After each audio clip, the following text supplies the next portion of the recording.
Love it or hate it, Bitcoin is back. In December 2022, it was valued at $16,500. Roll forward 15 months later, and it's hit an all-time high level of $72,000 last week. Are we set for another roller coaster ride in Bitcoin's value, or will this time be different?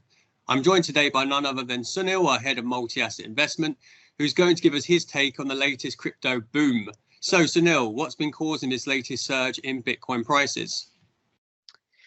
Well, it's never easy to figure out exactly why a crypto market is moving. And perhaps the mystery is part of the reason for all the media attention. But the latest proximate cause, I guess, in terms of headlines, was you had regulatory approval for direct exchange-traded funds, ETFs, that are backed by Bitcoin in early January.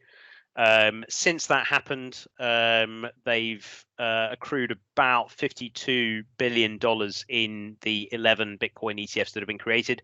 One of those got to the $10 billion mark faster than any other ETF has in history. Okay, obviously they're new, and that brings a certain amount of excitement. But there must be some good reasons why investors are choosing to invest in Bitcoin for ETFs. Yeah, for sure. I mean, up to now, if you wanted direct exposure to cryptos and Bitcoin, your only option was to go through an obscure cryptocurrency exchange, pay quite a lot of fees going in and going out. You accept near zero regulation and pretty weak governance standards. Whereas now what investors are getting is the opportunity to access the coin, but through a product that is somewhat regulated and is also publicly traded on traditional exchanges. So it becomes just like buying or selling a share. And when you look at the issuers who have put the ETFs together, there's some pretty big institutions there. And so you can also see how that presents a slightly more reliable proposition. That's interesting because the ETF kind of goes against the entire ethos of Bitcoin, doesn't it? Of decentralized finance, of deregulation. So there's quite a bit of irony that actually wrapping it in a standard financial product is kind of causing the catalyst for making it more accessible and potentially Bitcoin becoming more mainstream. Sunil, you're a multi-asset investor. You invest in lots of different asset classes. Is this improved accessibility making Bitcoin start to look a bit more attractive to you? And dare I say, are you getting the dreaded FOMO?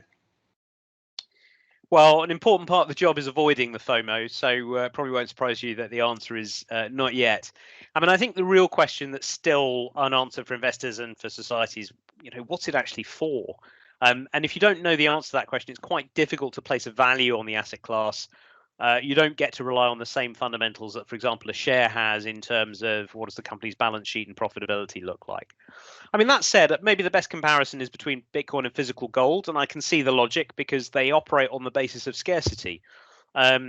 The total supply of Bitcoins that will ever exist is 21 million, and of those, about 19.4 million are already here. So the remaining supply coming to the market is going to be slowed down. They have an event called a halving event where they slow down the supply every 4 years. Next one comes in April, and that's going to take us to a run rate of just about 1% of new coins per year. And if you compare that with gold and you look at, let's say, gold supply over the last 10 years, and that's actually been around about 2% a year. And obviously there's some physical use of gold in the real world as well. I'm going to ask you a difficult question now. Does this mean that there's the possibility that Bitcoin and gold could be competing for the same space in a multi-asset portfolio in the future? Well, it is an interesting question. And I suppose you could say scarcity assets do reflect investors' confidence in the prevailing kind of market and particularly monetary regime. And when they're not confident, scarcity assets probably go up. Today, we tend to favor gold in multi-asset portfolios. It's had a pretty good start to the year as well. So it's above $2,100. So it's more or less at its all-time highs. And we particularly feel that in comparison to Bitcoin, gold has proven it's a reliable place to store your wealth over the long term, and particularly when the economic or political regime is unstable. And by comparison, if you look at Bitcoin, it's still pretty volatile. Even now, we're seeing a bit of a reversal this week. And ultimately, I think it's going to take a bit more time before Bitcoin can prove that it can really act as a wealth holder and diversifier in portfolios.